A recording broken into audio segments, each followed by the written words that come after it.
स्मरः किल्वेश्वरः कृतं स्मरः। परम आदरणीय आज की इस शोक सभा की अध्यक्षता कर रहे बहुत ही सम्मानीय अध्यक्ष महोदय और इसी सभा का संचालन कर रहे बहुत ही मेरे सम्मानीय डॉक्टर साहब संचालक महोदय और इस सभा के मंच पर बैठे हुए बहुत ही प्रतिष्ठित गौरवान्य व्यक्तित्व और मेरे सामने बैठे हुए सभी आगंतुक भद्र पुरुषों, उपस्थित सभी आगंतुक भद्र पुरुषों, हम और आप आज जिस रूप में जिस दिवंगत आत्मा को याद कर रहे हैं उसी संदर्भ में थोड़ा सा मैं चिंतन आपके सामने प्रस्तुत करूंगा। मैंने आपके सामने यजुर्वेद के 40वें अध्याय की एक सूक्ति से अपनी बात की शुरुआत की है। यह वेद की ऋचा हमें से कहती है, वायु अनिलम अमृतम अथेदम भस्मांतम शरीरम। ये जो आत्मा है ये वायु अनिल और अमृत है कि ये जो आत्मा है, जो वायु है, जो अनिल और अमृत है। अनिल कहते हैं प्रकाश स्वरूप ज्योति स्वरूप को और अमृत कहते हैं कभी न मरने वाले को। और भस्मांतम शरीरम, और ये जो शरीर है ये भस्म होने वाला है, रूपांतरित होने वाला है। मैं थोड़ी सी चर्चा करूंगा, वैसे विषय गंभीर है परंतु जो श्रद्धांजलि है जो उसमें हमें ये चिंतन अवश्य करना चाहिए।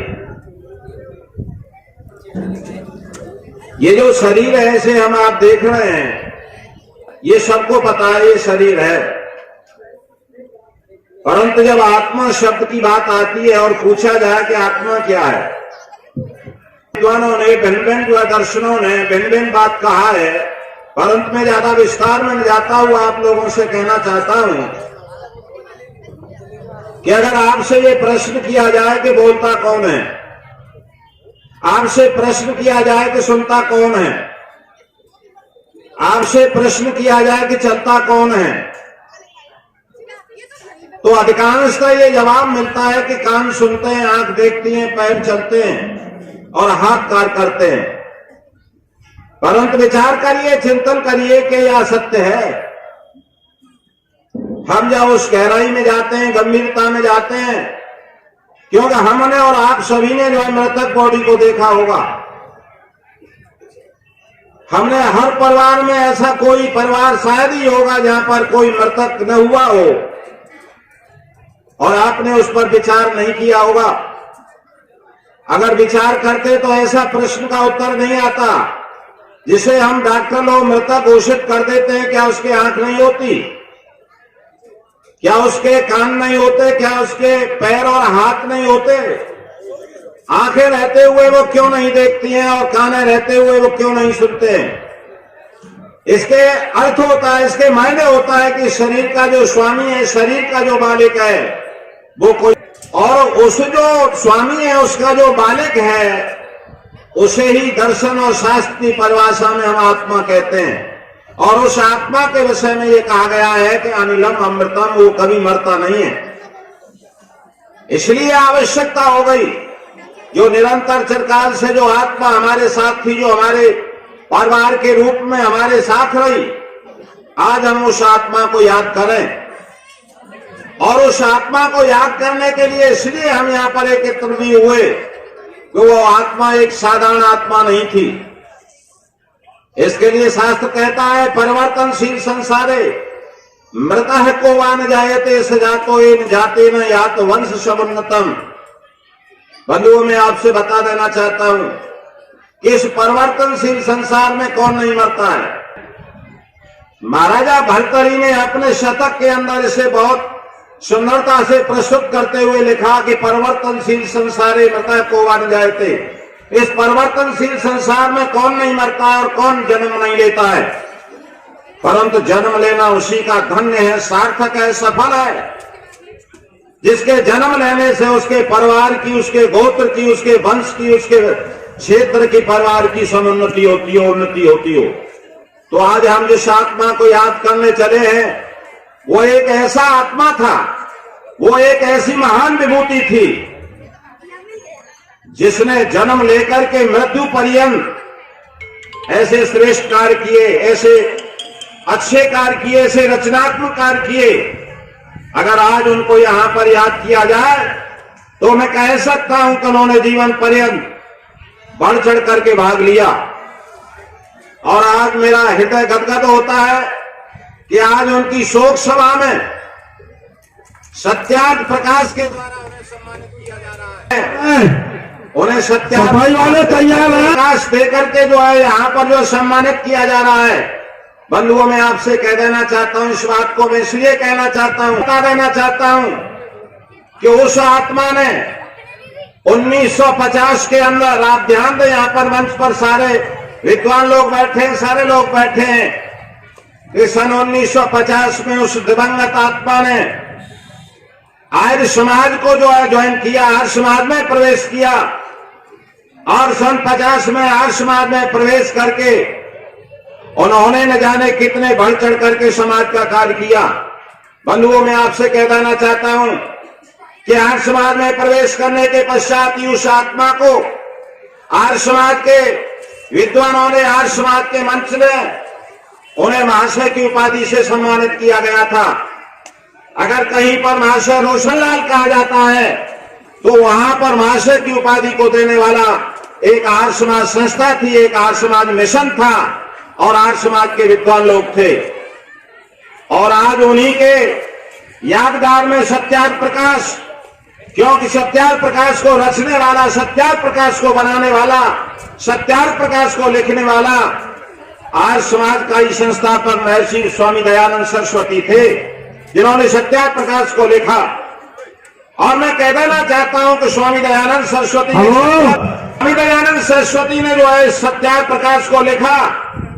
और आपको यही पता होना चाहिए, स्वामी दयानंद सरस्वती ने सत्याग्रह प्रकाश के 14 समन्वासों के अंदर कोई कमी नहीं छोड़ी। अगर कोई व्यक्ति सत्याग्रह प्रकाश को 14 समोल्लासों को पढ़ ले तो उसके जीवन में कोई भ्रांति रह नहीं सकती है।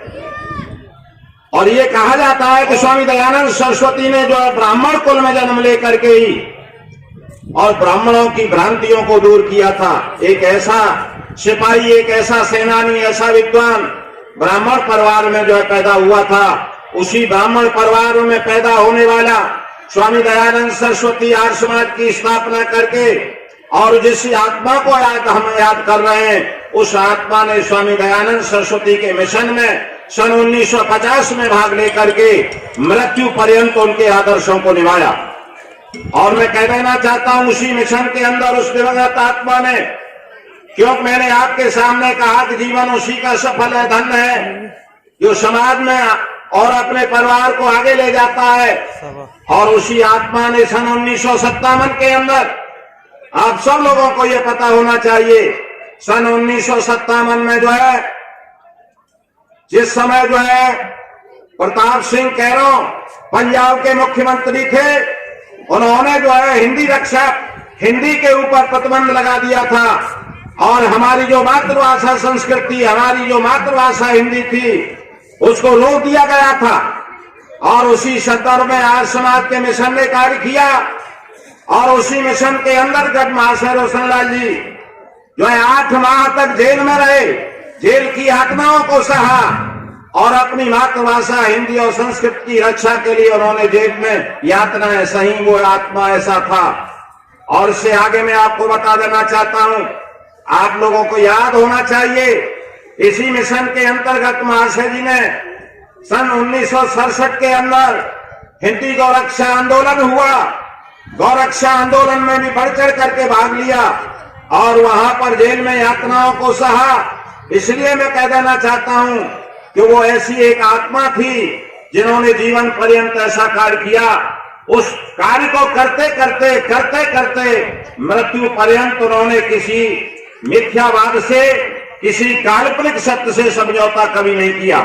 इसलिए बंधुओं, विस्तार में नहीं जाता हुआ आज आप लोगों के सामने कह देना चाहता हूं कि जो दिवंगत आत्मा हमारे मध्य से चली गई, आज हम उनको शोक श्रद्धांजलि के रूप में याद कर रहे हैं, परंतु मैं उनके उत्तराधिकारियों से कहना चाहता हूं, मैं उनके उत्तराधिकारियों को राय देना चाहता हूं कि सच्ची श्रद्धांजलि उस आत्मा की यही हो सकती है कि उनके जो अधूरे कार्य थे, वो जो कुछ कर गुजरना चाहते थे, हम उन कार्यों को, हम उस मिशन को आगे बढ़ाने का प्रयास करें।